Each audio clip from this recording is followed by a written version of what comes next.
Bienvenue sous l'arbre de mamie.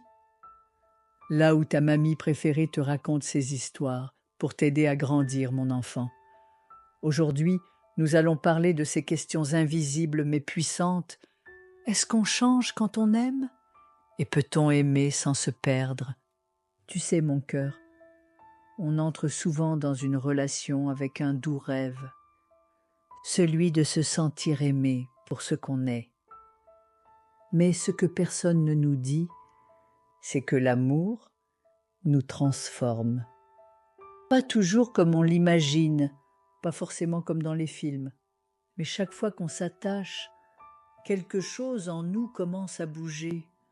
On croit qu'on veut être aimé tel qu'on est, mais en vérité, on espère aussi que l'autre va réveiller en nous une version encore plus belle, plus vivante, plus entière.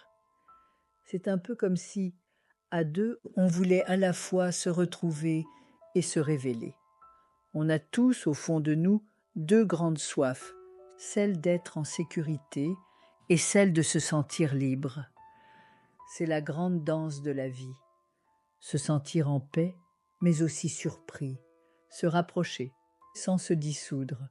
Et tu sais quoi, mon enfant? Ce qui nous attire chez l'autre peut vite devenir ce qui nous agace.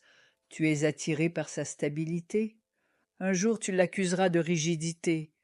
Tu es touché par sa liberté. Tu lui reprocheras de fuir. Pourquoi? Parce qu'aimer, c'est accepter que l'autre réveille aussi nos zones d'ombre. Et parfois, ce qu'on admire chez lui, c'est ce qu'on n'ose pas encore être.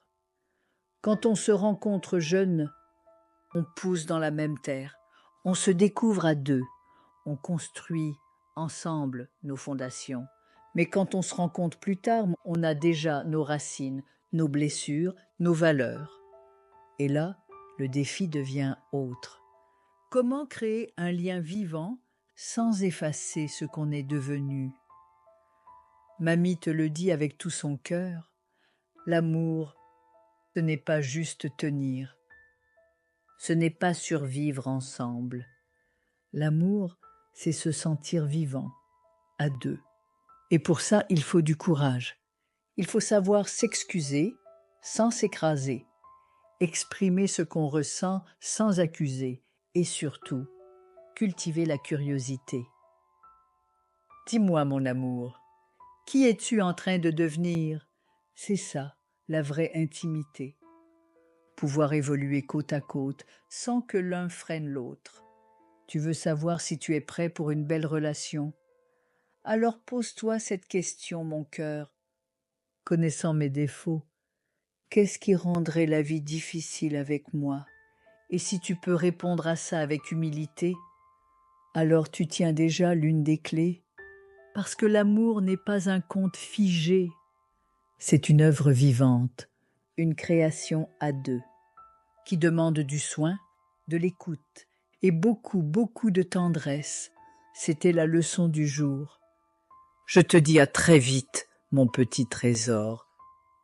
Sous l'arbre de mamie, là où les vérités prennent racine.